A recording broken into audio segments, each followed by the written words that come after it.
Tichikutambirai zvekare pano paHadzirare 263 pano pachange ndichikuzivisai manews updates ezvinhu zviri kuitika munyika yedu yeZimbabwe. Kana uchiri munyowani pathis YouTube channel, kusubscribe mahara wotina on the notification bell so that pandinoramba ndichidzoka neamwe manews updates uchange uchingozvionera. Panapa uchange uchiwana manews updates ezvinhu zviri kuitika munyika yedu yeZimbabwe. Saka ndikuti subscribe and turn on the notification bell. Vadikani, update yatinayo update iyo hemba yabvira kumusha. Saka background chandirwadza pavideo ndechekuti background papa pachitaurwa kunzi chibage chese chatsva, vana vangu ndichavapei, vachararama nei. Zvandichaita ndakaona vanhu vachinyanyochema mucomment section kuti Hatirare enda unoita iri interview tivabatsire. Ndichadzika ikoko kunoita interview kuti vanhu ava vawane kubatsirika. Ndigogwangwa chima kuti vazukuru vangu vachadyei, vachararama nei. Kana dzimba dzese dzatsva, havasisina pekutangira, asi ndatinamatei kuna Mwari kuti Mwari vachaprovide ende zvinoita. Ngatione this video.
Next update ivideo remwana wechikoro.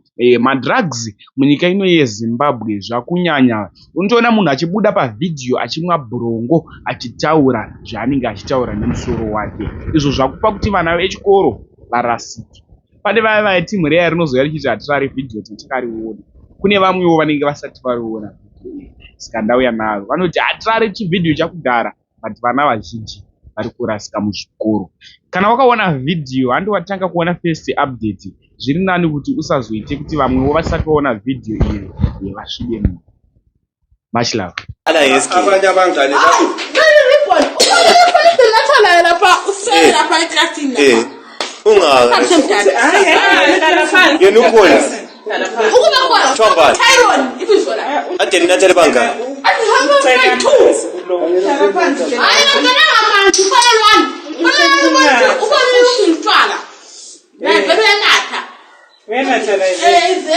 abanye abaningi linatha lonke banga Ngathandayo kuphela iphinda kube makho ngabila asfaresti funeli khona dikela kathani ifiminga ya oyifini lokubhema makho exactly konke manje imtoriro konke yonke engoma ukuthatha ngapi sithema asithanga lokujathi ngathi imbanje ende ngoma kwathi uthi sithema Sala phansi phela mama. hayi sala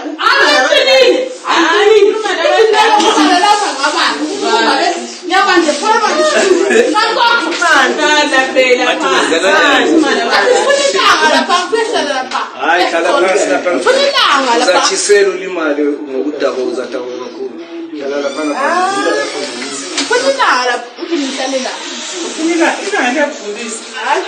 anjo imtoriro yabo yena ngasaba so at least so namhlanje imtoriro uchayile asivulele lo Tyrone asivulele iphela amaslo bemaso makusabu ngoma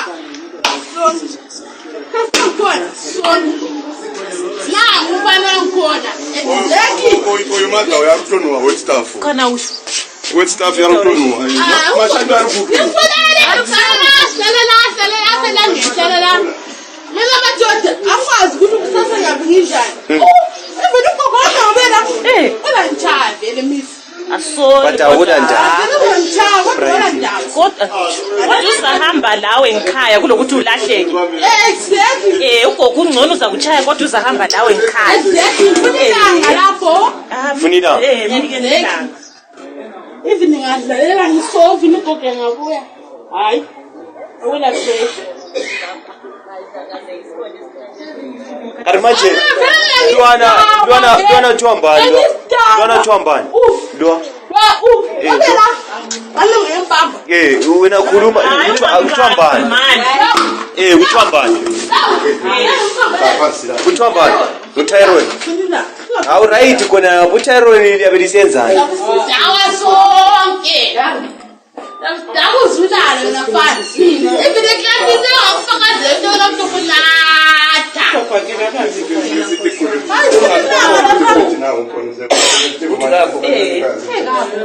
Ugogo kuseni. Akwazi ungasephumile, abesephumile. Ugogo vele akahlali phansi vele. Abadinga imali le. Yabithenga le. Yedinga. Kodwa Funilanga. Yagodola. Wangane kodwa njalo. Yagodola mem. Ngalizwa ukuthi ngumemi sibili. Kodwa yagodola. Kathi ukuthenge ngani kathi lokho okubi kangaka? Uthengile. Ukuthenge ngani? Kumloba lapha kumakanda la. Ubudasi ukhona lapha dekwazi kumakanda la. Nguyo lembanje. Hayi banja ziko. Kulala. Lobari. Cocaine. Lwachanga. Ingoma. Bizithatha. Koreni. Wena koreni lo sesikole lo yangale. All right, lisithenga nga. Sithanga jazz. Kodwa sivele vale ngoba siphombana. Akuhlale lapha, akuhlala lapha la. Vele ngafuna ukuphi Funilanga futhi. Kanti ndoda, lingayenza labantu besikolo ngapha.